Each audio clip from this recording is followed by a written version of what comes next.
everyone, Dr. Leo here. So today we're going to talk about crimes against property. Essentially just means property crime. So this video is going to be divided into two parts. This is the part one. Make sure you watch this one before you watch the next one. So like I said, we're going to be talking about property crime today. That's the basic summary. Let's get started. Okay, these are the four different types of property crime that we are going to be talking about today. It's burglary, larceny / theft. It's the same thing. Some place call it larceny, some place call it theft. It's the same thing. It's referred to by the UCR as larceny theft. So that's why we're calling it that. Motor vehicle theft and arson. So those are the four types of property crime that we are going to be talking about. We will also be talking about identity theft, which technically counts as a type of theft, but it's really a more specialized type, but we will still be talking about it in this lecture. So let's go. Let's talk about each of these specifically. Okay, so the first thing that we're going to talk about is burglary. So let's define burglary. It's a pretty important definition. The unlawful entry into a structure for the purpose of felony commission, generally a theft. So I hope you noticed something missing in that definition. What was missing is there's no force or threat of force. Remember last lecture when we talked about crimes against persons, we talked about robbery and how we said robbery had force or threat of force. That's what makes robbery a violent crime. Burglary is not a violent crime. Burglary is a property crime, hence why it's in the crimes against property lecture. Burglary is not violent, so there's no force, there's no threat of force, nothing remotely violent. That's why the definition just says the unlawful entry into a structure for the purpose of a felony commission. Nothing violent about that. So I've summarized the difference between burglary and robbery in now two different lectures, in this one and the crimes against persons lecture. So it's obviously pretty important to know the difference between robbery and burglary. So make sure you remember that robbery is the violent crime. Burglary is the property crime. Okay. So let's see. When we say unlawful entry, we could be talking either about forcible entry, like breaking in somewhere, or just walking in somewhere you're not supposed to be in, but you don't have to, forcibly go in. And I have here how often that happens according to the UCR. So forcible entry happens with about 55% of burglaries. Again, forcible entry meaning you have to break in. So if you break the window to get into a house that you're trying to burglarize, that would be forcible entry because you had to force your way in. And then the unlawful entry, that happens in about 38% of burglaries. And you're not forcing your way in. You're not allowed to be there. That's why it's called unlawful entry, but you're also not forcing your way in. So this would be if someone leaves the door unlocked and you go in, right? So someone leaves their front door open, they don't lock it, and you just walk right in and steal stuff. That's still a burglary, but you didn't have to force your way in. So that's why it's called unlawful entry. And then the last category is attempted forcible entry. So they tried forcible entry, didn't work. You can see that's the smallest amount. So pretty much any structure can be burglarized, whether it's a building, a residence, just a random empty building that's still, you're still trespassing into to go in and commit some sort of felony. So pretty much any building, any type of building can be burglarized. Notice I'm saying building, like the building is the victim. And that's true.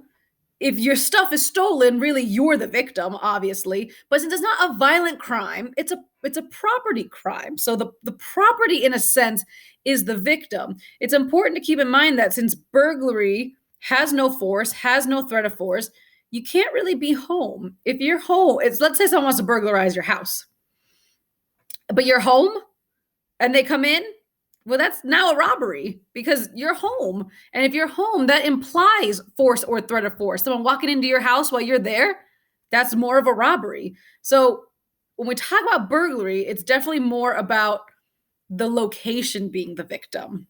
Again, someone owns the stuff in the location, so obviously they're the victim, but it's just a way to think about the difference between robbery and burglary, that it's more like the location is the victim and the stuff is the victim.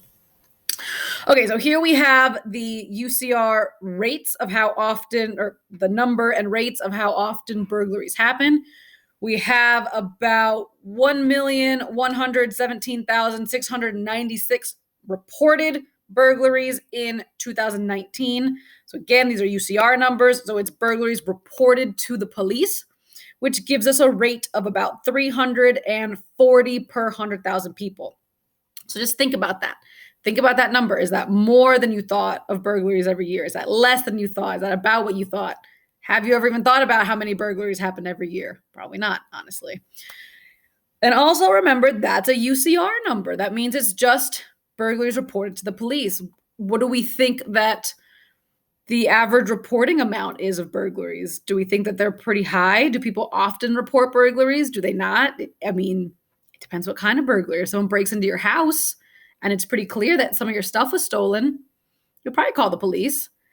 If someone breaks into your car, I don't know. It depends what was stolen. If something important was stolen, maybe. If not, then I don't know. Do you really call the police? So it just depends. The numbers, it's probably not the most accurate number of burglaries, but it's probably not the worst number either.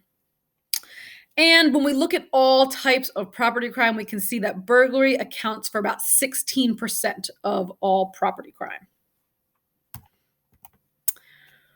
Okay, so with burglary, we see that people lose money. It's certainly not a victimless crime. No property crime is considered a victimless crime because you're losing stuff. You're losing some sort of property or some sort of property damage or property is being stolen. So there's certainly losses to the victim, even though it's not a violent crime. And we can see that burglaries cost an average of about $3.6 billion in lost property. That's total.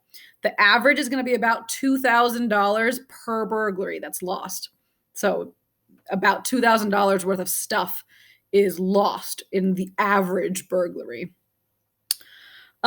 So residential burglaries account for most types of burglaries. About 70% of all burglaries are the residential burglaries.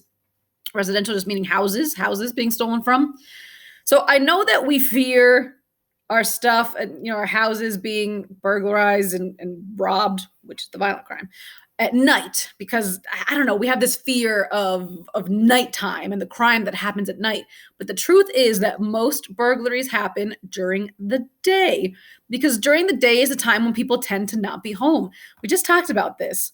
If you're home, it's not really a burglary. If you're home, it's a robbery. So you kind of have to not be home for the burglary to happen.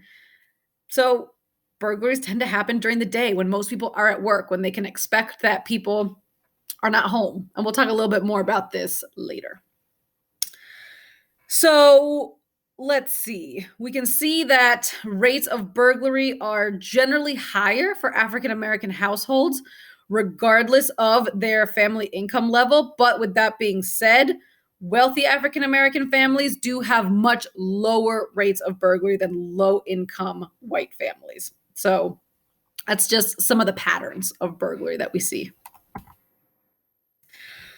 So when we talk about burglary, we can throw in a little bit of theory. I know, your favorite thing ever. You thought you were done with theory forever, but no, you're not. You're never done with theory. So we can throw in a little bit of crime theories when we talk about burglary. And that's because rates of all different types of property crime, but specifically burglary, vary by a lot of different things. They vary by communities, by states, by cities, by geographic regions, and they also vary by victimization risks. So this sounds like a lot of the stuff that we were talking about in the victimization lecture. We talked about routine activities theory. Routine activities theory applies to a lot of different types of crime, but in my opinion, routine activity theory is like the most burglary related theory that there is, because you're essentially saying, let's go all the way back to remembering what routine activities theory was. I know it's like 2 or 3 lectures ago, but routine activities theory said that for a crime to occur, 3 things have to come together. If these three things don't come together, crime's not going to happen. You have to have a motivated offender, a suitable target, and a lack of a capable guardian. All three of those things. To me, that just sounds like burglary. A suitable target, right? Something worth taking. A motivated offender, the burglar, and lack of a capable guardian, right? That's three fingers. So to me, that's just like a theory of burglary. It's a theory of more type of crime than that, but it just so perfectly applies to burglary. So based on routine activities theory, places that are or houses, perhaps, that have attractive things, suitable targets, and no one's there to watch them because they're at work during the day. And when a motivated offender comes around, well, high likelihood of risk. Speaking of likelihood of risk, lifestyle theory can come into play here too, because we can see that the risk of victimization of burglary is the highest in single adult households, so only one person that could ever be in the house to protect this stuff, and in households with younger adults as the heads. Remember, when we talked about lifestyle theory, we said that people have a higher risk of victimization if they're out and about all the time, as opposed to being at home, because you're much less likely to be victimized at home than you are out and about. So those people also have a much higher risk of burglary because they're not home. They're not home to guard their stuff and to guard the suitable targets, right? So we can really see how routine activities theory and lifestyle theory can somewhat come together and really predict risk of burglary. So you thought you were done with theory, but you're not. They still come into play. Okay. So when we talk about burglars, we can talk about a typology of burglar. Not all burglars are exactly the same. We talk about low-level, mid-range, and high-level burglars. So the low-level burglars are usually juveniles, and their burglaries tend to be very spur of the moment when opportunities come up, when these, suitable targets just kind of present themselves, an opportunity really presents itself. They tend to commit the burglary. That's why it's spur of the moment. They usually work with other people. They're very easily deterred by technology and security measures. They're just very easily deterred in general. They might be walking up to a house, spur of the moment to burglarize, and they realize that they have one of those Ring doorbells, and that deters them. They're very easily deterred. They don't often make very much money or get very much rewards from these burglaries, and they don't usually persist with their criminal career for very long. They age out of these types of burglaries quite quickly. Okay, the middle range burglars, so they tend to be older. They may have started off as juveniles, but they're older by the time they've reached the middle range burglars category. They aren't exclusive burglars. They do tend to commit burglaries, but also have legitimate jobs and legitimate activities. So they kind of go back and forth between burglaries and other types of property crime and their legitimate jobs and legitimate activities. They're not as easily deterred as the low-level burglars because they're a little bit better at it. So there was some planning that went into their burglaries. They weren't just going to walk up to a house and realize it has a Ring doorbell and an alarm system and all that stuff. They had already chosen their targets more carefully, so they're not as deterred because they thought this stuff through a little bit more. So they're not as easily deterred, but because they thought it through better. They tend to be pretty mixed up with the criminal lifestyle, which generally involves a lot of drug and alcohol use. But one of the big things that's going to prevent them from ever getting into this high-level burglary category, which we're going to talk about in literally 1 second, is that they don't really have connections for bigger scale burglaries. And that's essentially what the high-level burglars are. They're professionals. They work in these big organized crews, and they earn a lot of money doing these burglaries, but they're carefully planned. This is, what you imagine with those high-level professional art thieves or something like that. Like the movies Ocean's 11 and there's a lot of those movies, but those types of movies where it's like a professional theft organization. That's what we're talking about with these high level burglars. It's obviously pretty rare, but they do exist. So they're very professional. They're an organized crew, and they make a lot of money. They're very good at this. Okay, so let's talk about the time and location of burglaries.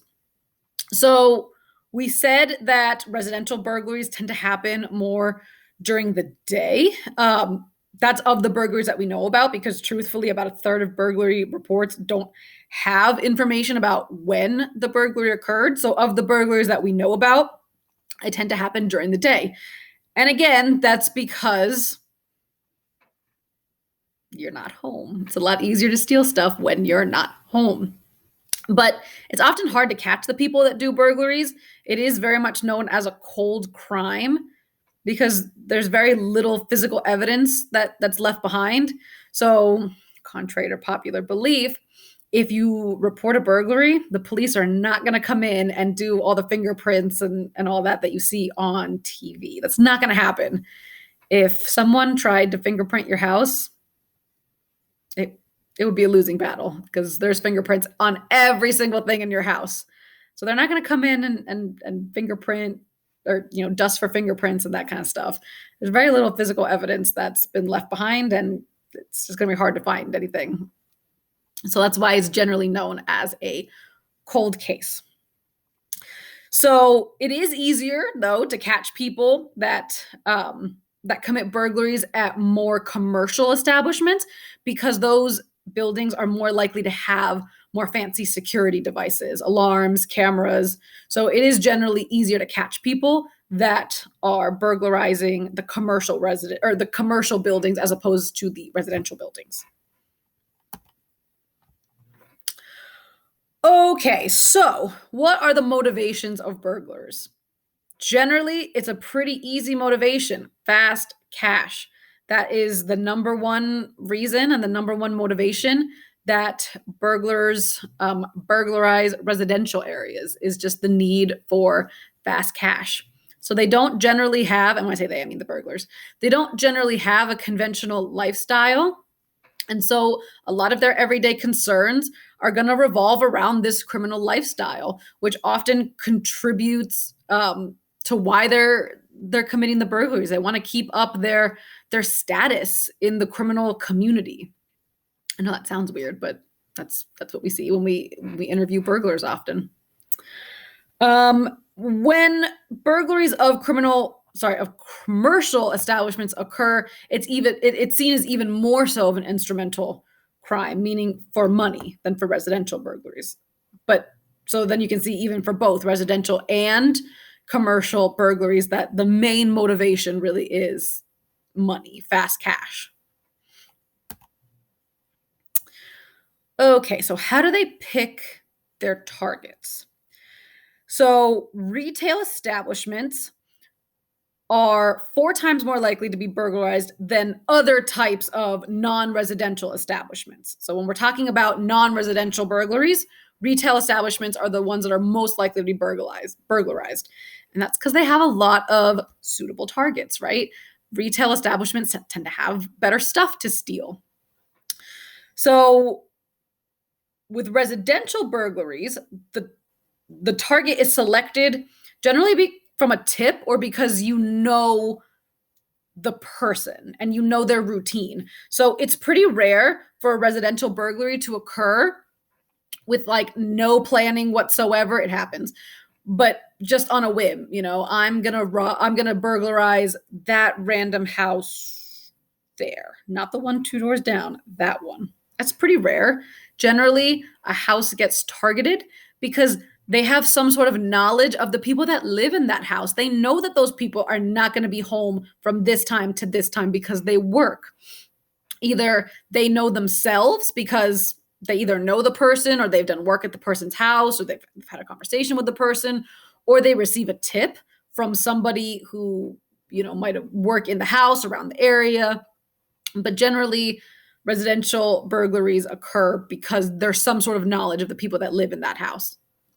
It's rare to just, walk into a house with no plan, right? Because the people might be home, and that's kind of dangerous. Burglars really don't want to burglarize a house where people are home. Number one, that's going to make it a robbery, not a burglary. But more importantly, most of the time, burglars, they don't want to hurt anybody. This is a property crime. They're not actively trying to commit a violent crime. They're trying to commit a property crime. There's a difference between violent offenders and property offenders. Property offenders generally don't want to hurt other people. But more importantly, they don't want to get hurt themselves. They don't know what's going on in that house. If they walk into an occupied house, a house where someone is, someone might take out a gun and shoot them. Someone just broke into their house. They're allowed to do that. So more often than not, the reason that they actually don't want to come in and burglarize an occupied house is because they're worried about their own safety.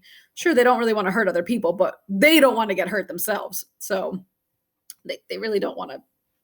They really don't want to get hurt. So yeah, they're not gonna break into a house where they think someone might be.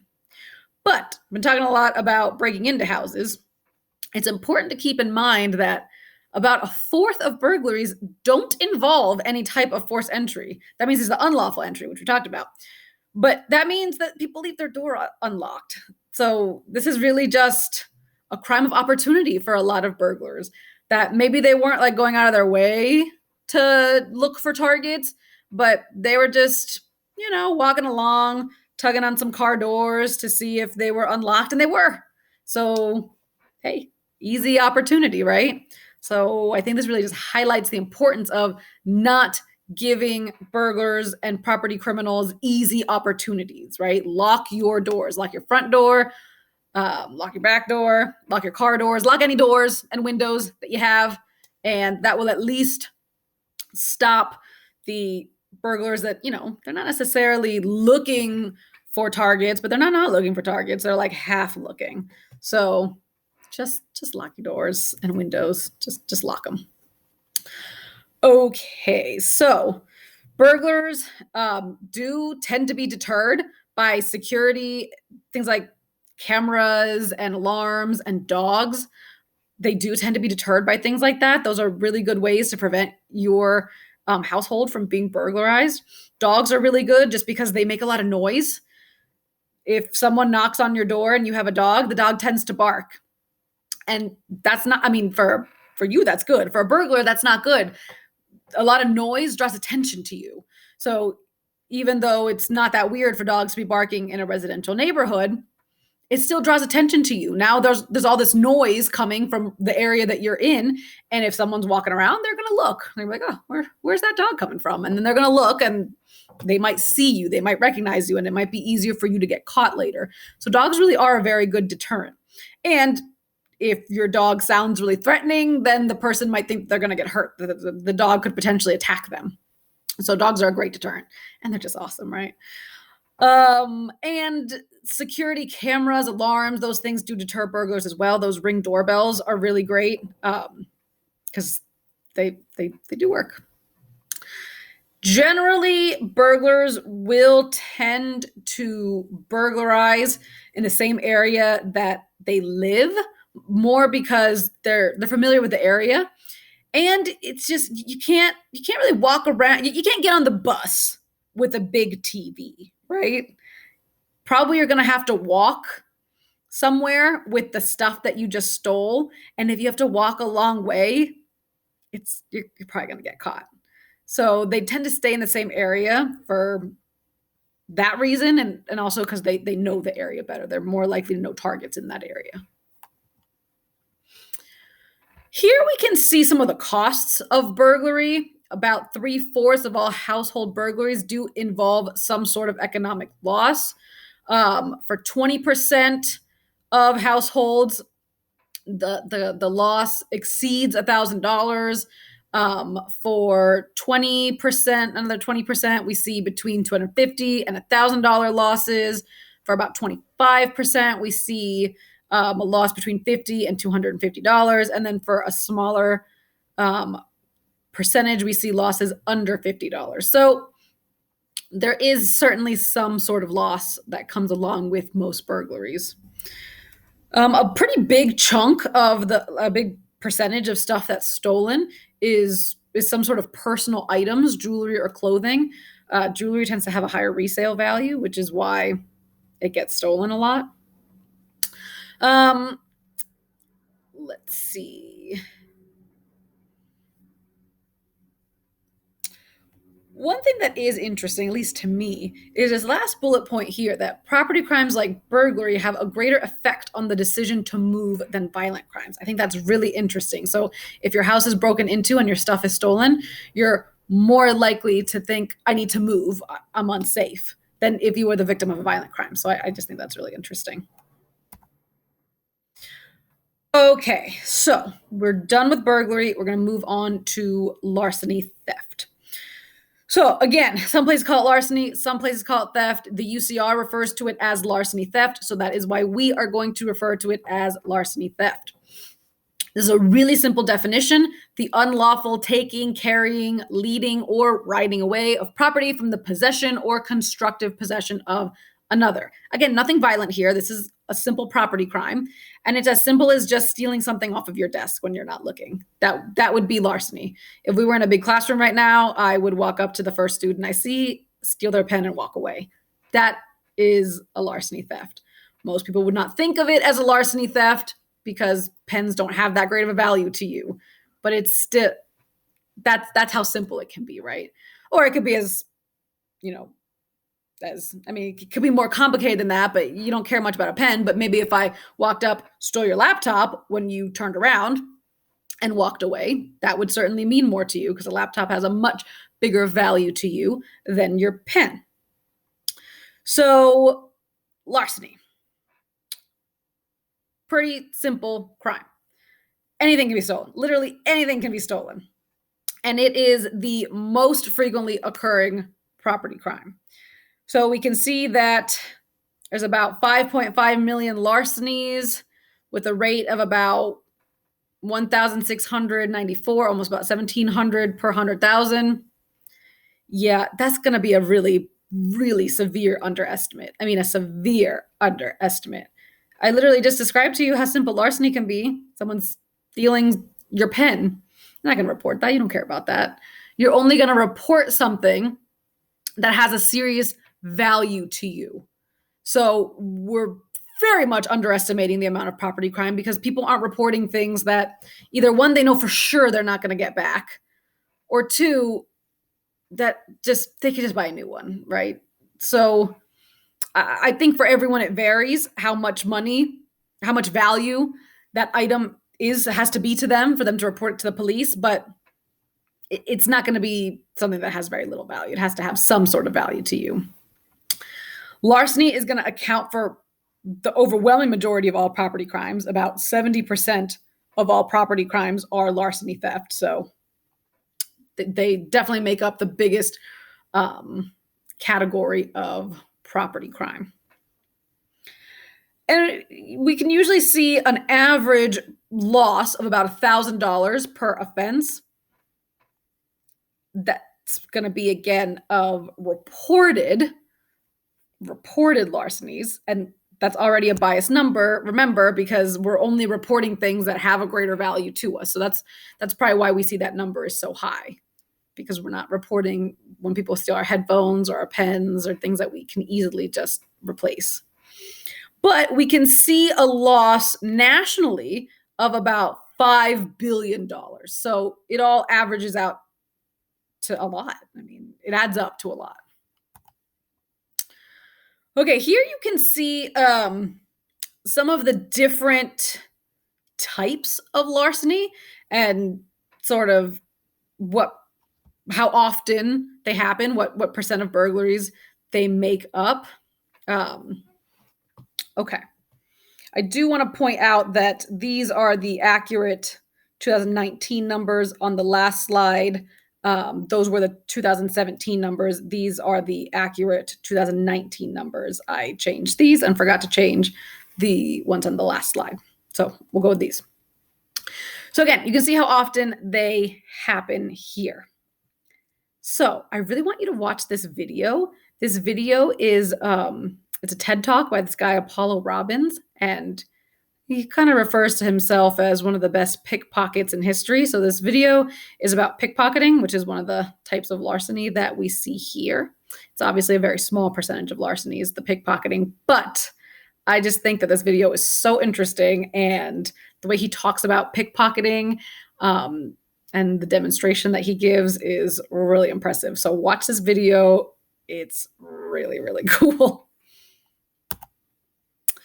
Okay, so we're going to talk about retail theft now, which is one of the bigger categories of theft. So retail theft, there's two different kinds of it, right? There's shoplifting, which is by customers, and then there's theft committed by store employees. So shoplifting is by customers, and the theft by store employees is obviously by store employees.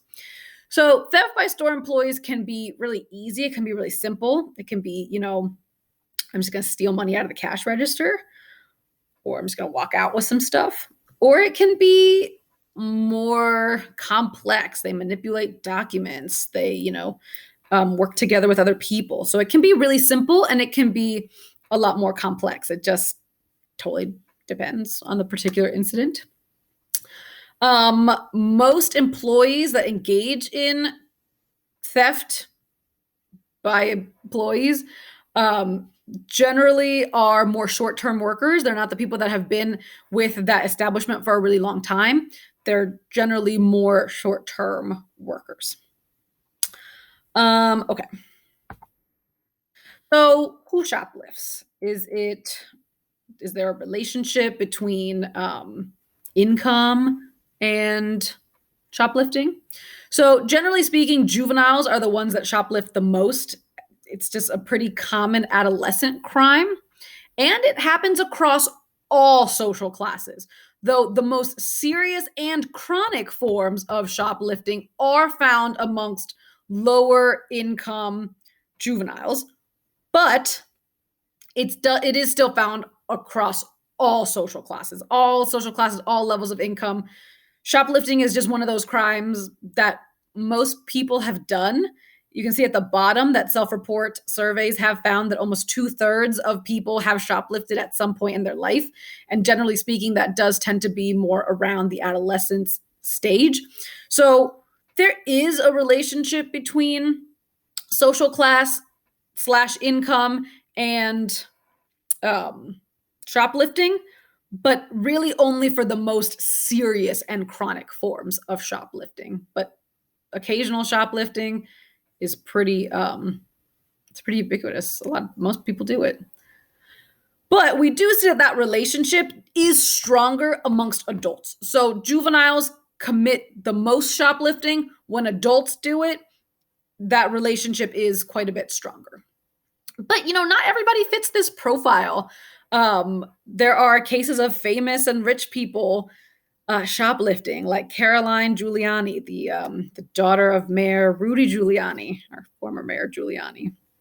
So she stuffed about $100 worth of makeup into her coat pocket. I believe that they caught her on the security cameras, and I believe that she got, I think, a day of community service as her punishment. The irony here was that her father won his campaign on a serious law and order campaign. So that's pretty funny. Winona Ryder, who at some point was very popular, then totally fell off the face of the earth, and then miraculously came back with Stranger Things. She stole about $5,500 worth of stuff from Saks Fifth Avenue. She got, I think, either 2 or 3 years probation, and I think 480 hours of community service. So she definitely got a bigger punishment. Lindsay Lohan stole a very expensive necklace. So yeah, you can see that even rich and famous people shoplift. So it's important to remember that all social classes shoplift. There is a small relationship with social class, but everybody shoplifts. Okay, and then there was this thing called flash mobs. I don't know if you guys remember flash mobs. I think they happened a lot more in like 2011, 12. So maybe like 8, 9 years ago, they were happening a lot more. But flash mobs is when a big group of people walks in and steals stuff. It's pretty much impossible to stop them or prevent them from doing it because it's just a big group of people all walking in together and just grabbing stuff off the shelves. So it's going to be hard to stop people when there's, say, like 10 people that all walk in together and just start stealing stuff. What are you going to do? I mean, you call the police. You're not going to try to stop them because there's just too many of them to be able to stop them. But they can just grab a whole bunch of stuff and walk out well before the police come. So watch this video that I have here. It'll show you what a flash mob is in case you're unaware, because like I said, these don't happen as often as they used to. So you can see what it looks like. It's kind of crazy that people just walk in and just start stealing stuff together. But these did become really popular and easy to set up with social media. Because you just say that, we're going to show up at this place at this time on this day and do it. It's really hard to catch these people. So watch the video and you will see. Okay, we are going to pick up with identity theft on the part 2. So this is where we're going to stop the part 1.